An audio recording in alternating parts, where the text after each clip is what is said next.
Marcos capítulo 9. Antes de eu entrar na palavra, essas quartas-feiras, esse culto de quarta-feira, que nós temos esse propósito, nós estamos com esse propósito de restauração. Na primeira semana, nós oramos para que Deus viesse restaurar a imagem de Deus em nós. Porque o diabo trabalha tentando corromper a imagem que Deus ele criou. Deus criou o homem e mulher, a sua imagem e semelhança os criou. O que o diabo faz? Ele tenta fazer você se ver de uma maneira diferente da que Deus te vê. Na segunda semana nós oramos para que Deus viesse restaurar as forças, para que Deus removesse o esgotamento e trocasse por fortalecimento.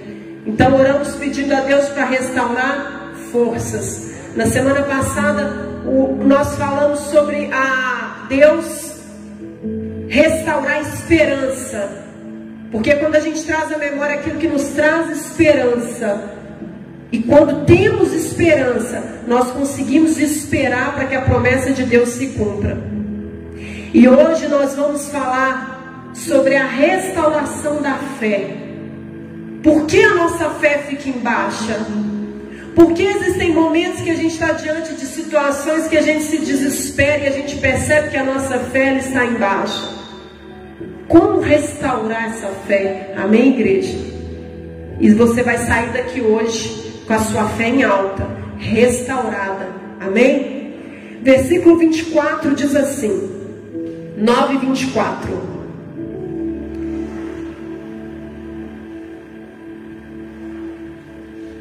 Vamos começar no 20, no 19. 9:19 diz assim: então Jesus lhes disse. Não, vamos um pouquinho antes, igreja. Vamos no 15. E logo toda a multidão, ao ver Jesus tomada de surpresa, correu para ele e o saudava. Versículo 17 diz assim: e um dentre a multidão respondeu: mestre, trouxe-te o meu filho possesso de um espírito mudo, e este, onde quer que o apanha, lança-o por terra, e ele espuma, rilha os dentes e vai definhando. Roguei a teus discípulos que o expelissem, e eles não puderam. Então Jesus disse: ó geração incrédula, até quando estarei convosco? Até quando vós sofrereis? Trazei-mo. E trouxeram-lhe. Quando ele viu a Jesus, o espírito imediatamente o agitou com violência, e caindo ele por terra, revolvia-se espumando. Perguntou Jesus ao pai do menino: há quanto tempo isso lhe sucede? Desde a infância, respondeu, e muitas vezes o lança no fogo e na água para o matar. Olha o que o pai do menino falou para Jesus: mas se tu podes alguma coisa, tem compaixão de nós e ajuda-nos. Ao que lhe respondeu Jesus: se eu posso, tudo é possível ao que crê. E imediatamente o pai do menino exclamou com lágrimas: Senhor, eu creio, mas ajuda-me na minha falta de fé. Olha para mim, igreja. Aquele homem, ele era um homem de Deus. Ele era um homem que cria em Jesus. Quando Jesus perguntou para ele há quanto tempo aquilo sucedia, ele respondeu que era desde a infância. Ele estava vivendo um problema antigo na família dele. Ele estava vivendo um problema antigo dentro da casa dele. E por causa do tempo daquele problema recorrente na vida dele, por causa do tempo que já havia sido passado e aquele problema insistente na vida dele, a Bíblia diz que ele disse para Jesus: me ajuda, porque me falta fé. E a fé daquele homem começou a faltar, a fé daquele homem começou a esgotar, a fé daquele homem começou a ir embora, por causa de um problema que já estava na vida dele, desde que aquele menino era uma criança. Existem coisas que a gente vai orando, aí não acontece. Aí a nossa fé para resolver aquela situação começa a diminuir. Por causa do tempo em que a gente já está orando para aquilo acontecer. E aí a gente vai deixando de crer que aquilo pode acontecer. Foi o que aconteceu com o pai desse menino. Sabe o que acontece? Ele foi nos discípulos.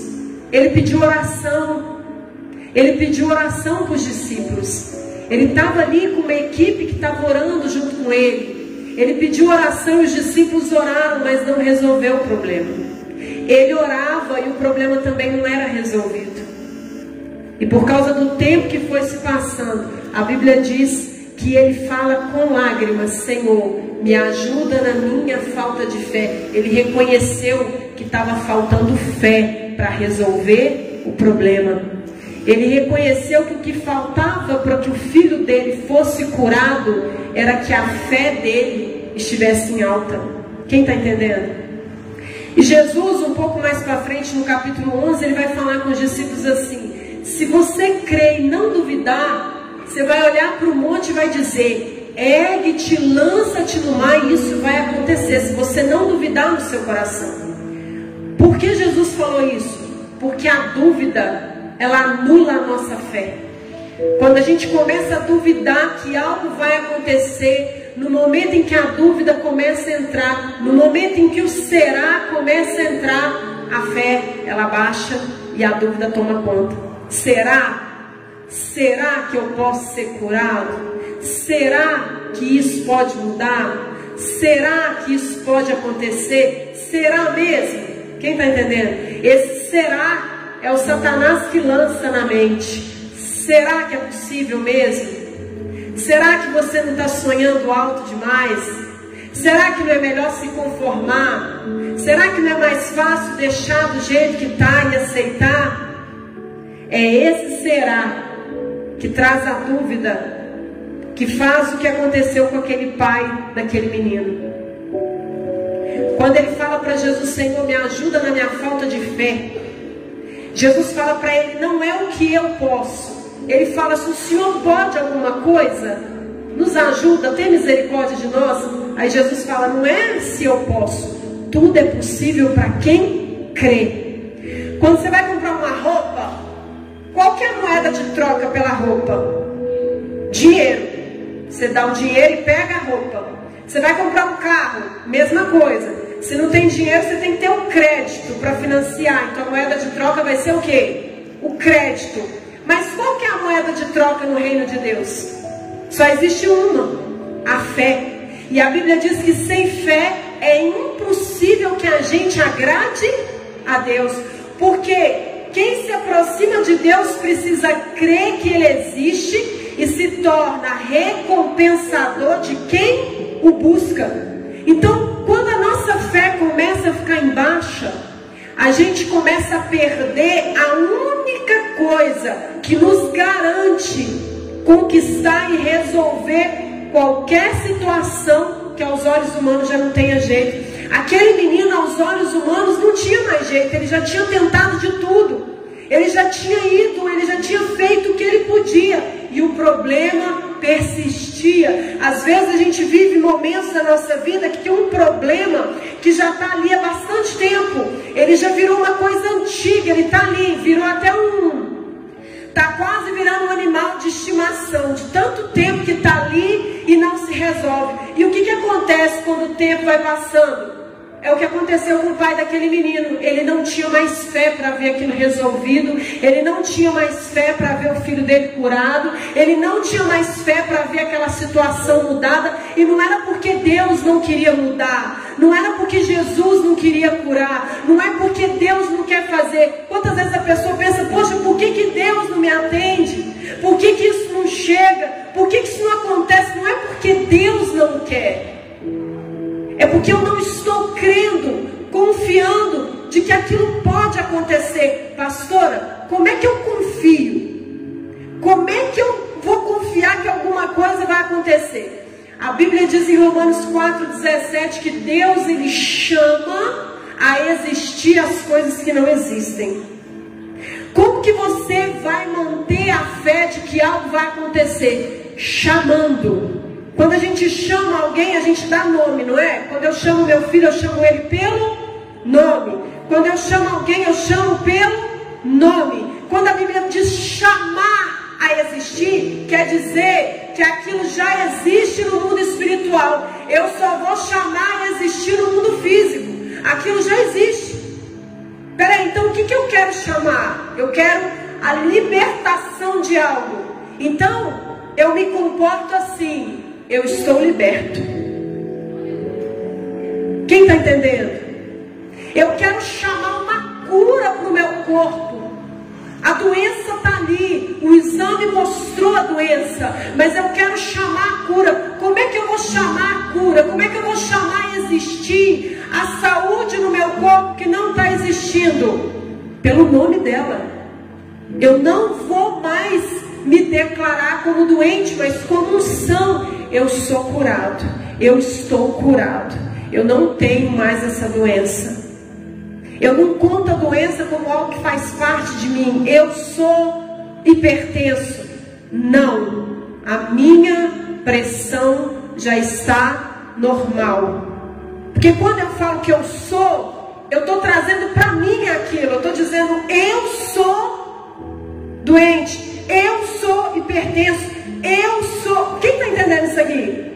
Então eu estou trazendo para a minha existência aquilo. É a mesma coisa quando a pessoa diz assim: eu sou uma pessoa que nada dá certo. Eu só atraio problema. Eu só atraio gente ruim para perto de mim. As declarações que eu vou fazendo estão chamando a existir na minha vida cada vez mais. Então, quando Deus falou, Ele chama a existir as coisas que não existem, Ele entregou para a gente essa autoridade de chamar a existir. E às vezes o problema não está existindo, mas de tanto eu chamar Ele, de tanto eu chamar aquilo na minha vida, aquilo começa a ser atraído, aquilo começa a vir. Quem está entendendo isso aqui? Como é que Deus restaurou a fé de Moisés? Moisés falava assim: eu sou um gago, eu sou incapaz, eu não vou conseguir falar com o faraó. Aí Deus ficou ali tratando Moisés: Moisés, não é isso, eu estou com você, você vai ir, você vai conseguir, olha aqui a visão. Aí ele entregou a visão para Moisés: é isso aqui que você vai fazer, é isso aqui que vai acontecer. E Moisés passou a crer naquilo ali, e foi aquilo ali que aconteceu. Só que às vezes Deus, Ele está falando, Deus, Ele está trazendo para o seu coração uma palavra. Só que a Bíblia diz que a fé, ela vem pelo ouvir. E ouvir o quê? A palavra de Deus. Quanto mais eu ouço a palavra, mais eu creio. Quanto mais eu ouço a palavra, mais eu confio. Quanto mais eu ouço a palavra, mais eu me fortaleço. E quanto mais eu ouço outras coisas, eu não digo fé negativa, mas vamos dizer uma fé negativa, né? Porque é uma fé negativa. Eu começo a me alimentar, a ouvir aquilo que não vem da palavra de Deus. O que vai acontecendo comigo? Eu vou ficando cheia daquilo que eu estou ouvindo. Então, se eu estou ouvindo noticiário de morte, eu fico cheia de pensamento de morte. Se eu estou ouvindo noticiário de doença, eu me conformo com a doença. Se eu estou ouvindo noticiário de miséria, de prognóstico ruim, eu me encho de medo, de ansiedade, de preocupação. Quem está entendendo? Quantas pessoas estão doentes hoje de ansiedade, preocupadas, não dormem à noite por causa das coisas que ela está ouvindo. E a Bíblia está dando um segredo para a gente. Como é que a minha fé, pastora, vai ficar em alta? Se eu ouvir a palavra de Deus todos os dias. Se você pega um texto bíblico, lê em voz alta, você vai ouvir o quê? A palavra de Deus. Se você vai ouvir a palavra de Deus, você vai se alimentar daquela palavra. Como é que Deus restaurou a fé de Abraão? Domingo o pastor estava aqui falando, Abraão estava desanimado. Por que ele estava desanimado?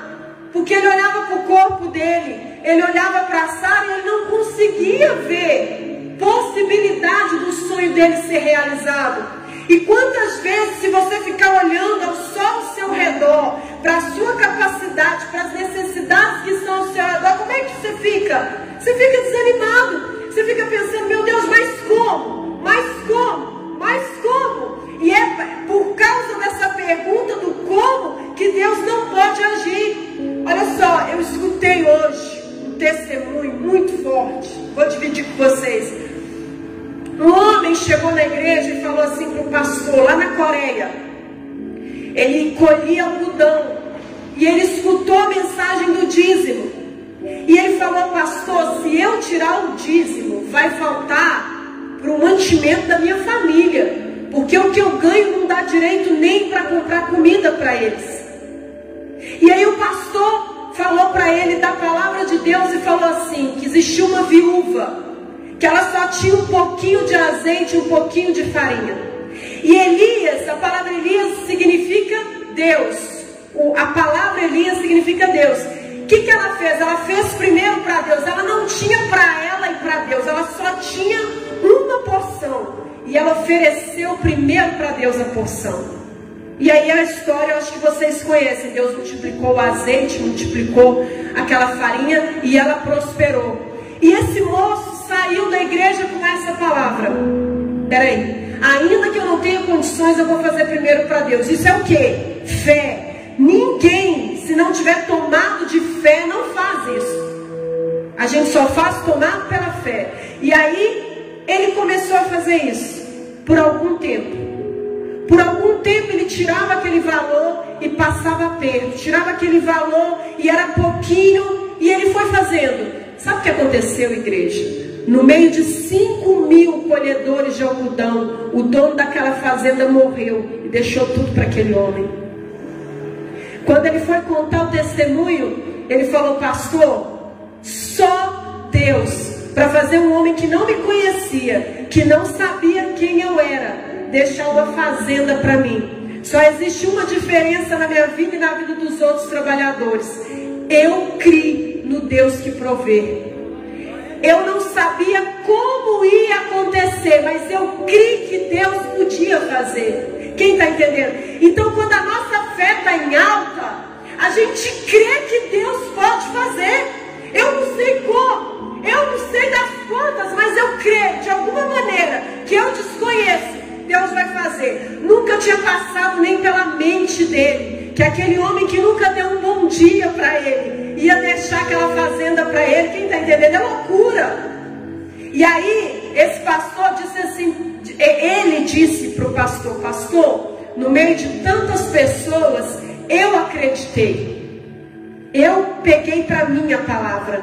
Eu disse, essa viúva vai ser eu nos dias de hoje. E ele creu. Quem está entendendo? A fé dele estava em alta. Quando a sua fé está em alta, e é por isso que hoje a gente está nesse propósito de restaurar a sua fé. Você olha para o monte, você não vê o monte. Porque Jesus disse que se você mandar o monte sair do lugar e não duvidar, o monte vai sair. Se o monte sai, o que é uma doença?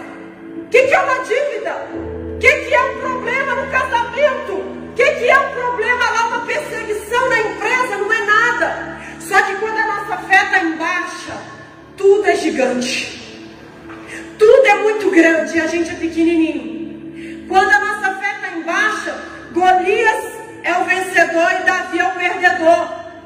Só que Davi, ele olhava para o gigante e não viu o gigante, ele viu o tamanho de Deus. Ele não olhava para o tamanho dele, ele olhava para o tamanho de Deus. Quando ele olhava para o tamanho de Deus, ele via que diante de Deus aquele gigante não era nada. Eu não posso comparar o meu problema comigo, com as minhas forças, mas eu tenho que comparar ele com Deus. Eu tenho que pegar ele e levar para Deus. Quando eu pego e levo para Deus, a doença fica pequena, a dívida fica pequena, esse vício fica pequeno. Nada mais é grande, porque não tem nada maior do que o nosso Deus.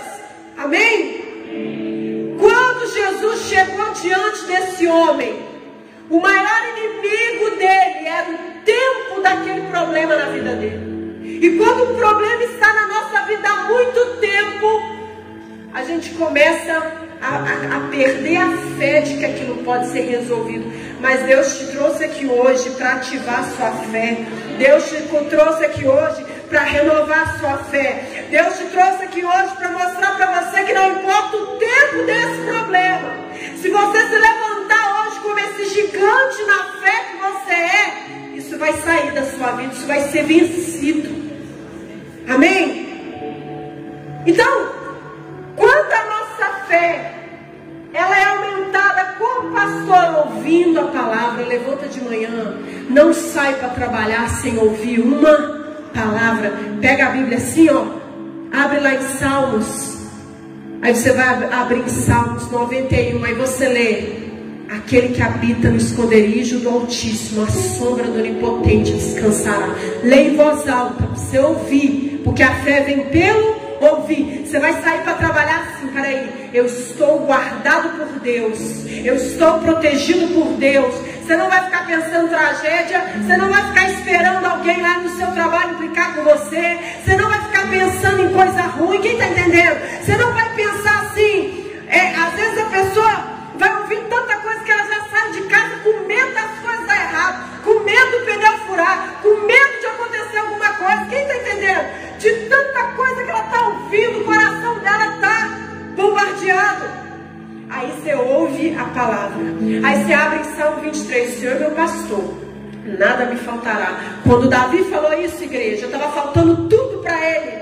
Quando Davi falou isso, ele estava num momento de necessidade, sendo perseguido para ser morto. E ele disse: o Senhor é meu pastor, nada vai me faltar. Sabe o que é isso? Chamar a existir coisas que não estão existindo. Trazer para a existência coisas que ainda não podem ser vistas. Se eu declaro todo dia que o Senhor é meu pastor, nada me faltar. O Senhor é meu pastor, nada me faltará. E você diz: Senhor, eu creio que o Senhor é meu pastor, eu creio que nada vai me faltar, ainda que esteja faltando. Mas você declara, você vai começar a chamar a existir isso.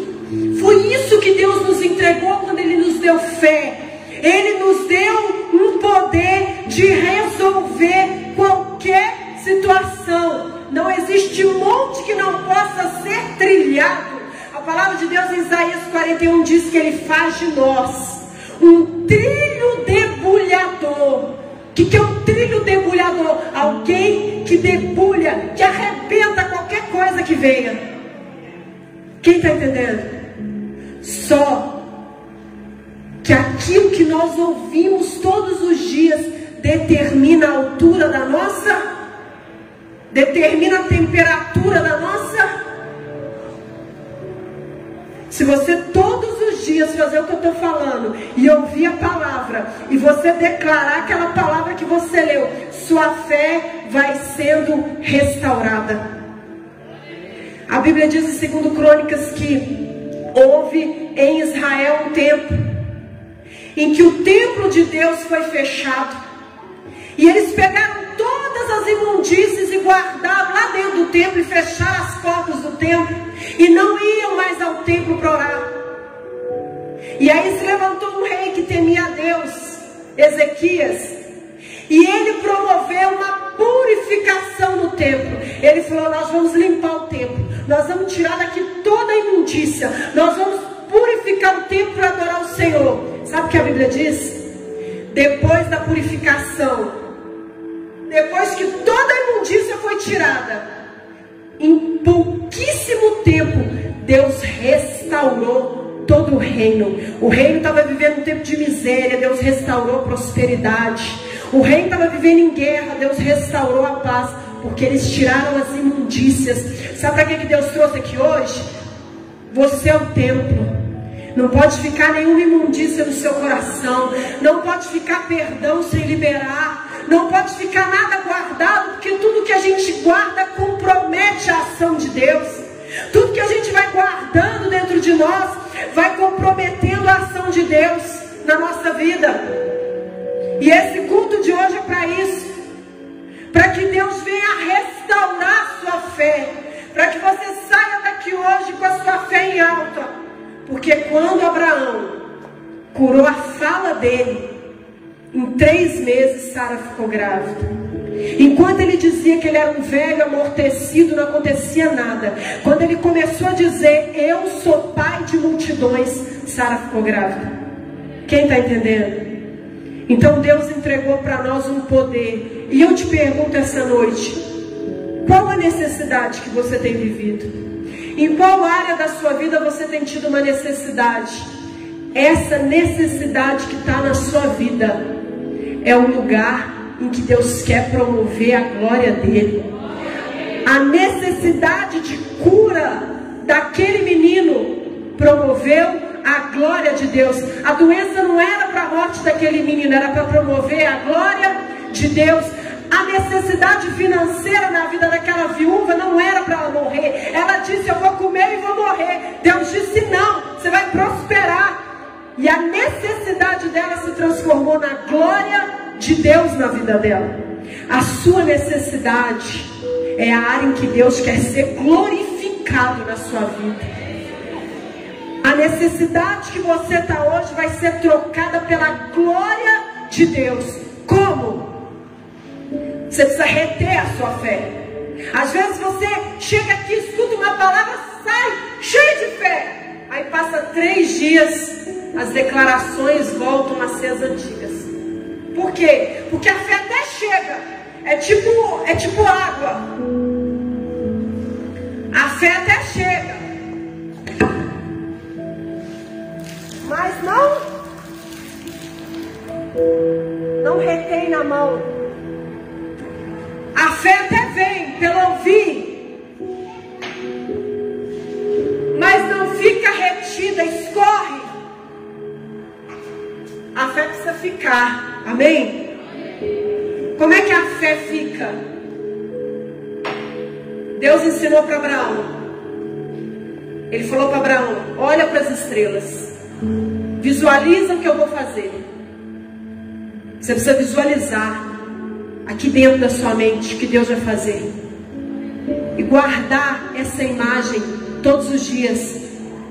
Não é só uma vez, não é só 2 vezes. Quando Jesus estava falando da oração, ele deu o exemplo de uma viúva que ia todo dia na porta do juiz: julga minha causa contra os meus adversários, julga minha causa contra os meus adversários, julga minha causa contra os meus adversários. Pouquei aí, né, pastor? Obrigada. E o que Jesus falou dessa mulher? De tanto ela bater, o juiz era iníquo, não temia homem nenhum, mas ele disse: eu vou me levantar, vou julgar a causa dela, porque ela está me importunando demais. Aí Jesus falou o seguinte: quanto mais eu aos meus filhos que a mim clamam dia e noite. Mas ele deu um segredo para nós aí: clamar dia e noite, todo dia, até a causa ser julgada. Então quando eu faço isso, eu estou retendo a minha fé. Aí eu levanto desanimada, pensando um monte de coisa. Não tem dia que a gente é assim? Todos nós somos. Tem dia que você levanta, que você dá um pulo da cama. Tem dia que você põe no soneca. Vai 1, vai 2, vai 3, você não levanta. Todo mundo é assim. Só que se você todos os dias, animado ou desanimado, feliz ou triste, não importa, você antes de sair da sua cama, você dobrar o seu joelho e na sua mente você visualizar: eu sou próspero, eu sou curado, Deus já agiu em meu favor, isso aqui já deu certo, eu sou essa pessoa aqui, Senhor, essa pessoa que tudo que põe a mão dá certo, essa pessoa que onde põe a mão prospera. Eu sou essa pessoa, Senhor. Eu vou agora no médico e eu creio em nome de Jesus, meu Pai, que meu corpo está sarado, eu estou curada. Quem está entendendo? Só que Jesus ensinou todo dia, até virar físico, até se materializar. Então se eu paro, aquilo que eu estava orando, acontece o que aconteceu com o pai desse menino. A minha fé abaixa e eu me acostumo com o problema. É um exercício diário. Aí eu consigo reter a minha fé, confessando todo dia, crendo todo dia, visualizando aqui dentro todo dia. É questão de tempo para aquilo acontecer. Amém, igreja? Quem você entendeu isso aqui essa noite? Fica de pé em nome de Jesus, que eu vou orar agora. Nós vamos orar, porque Deus ele vai restaurar nessa noite. Ele vai restaurar a sua visão, Ele vai restaurar a sua fé, Ele vai restaurar esse sonho que talvez ficou de lado por causa das resistências que você encontrou pelo caminho. E você vai sair daqui hoje Você vai sair daqui hoje se sentindo maior do que qualquer montanha que tenha se levantado na sua vida.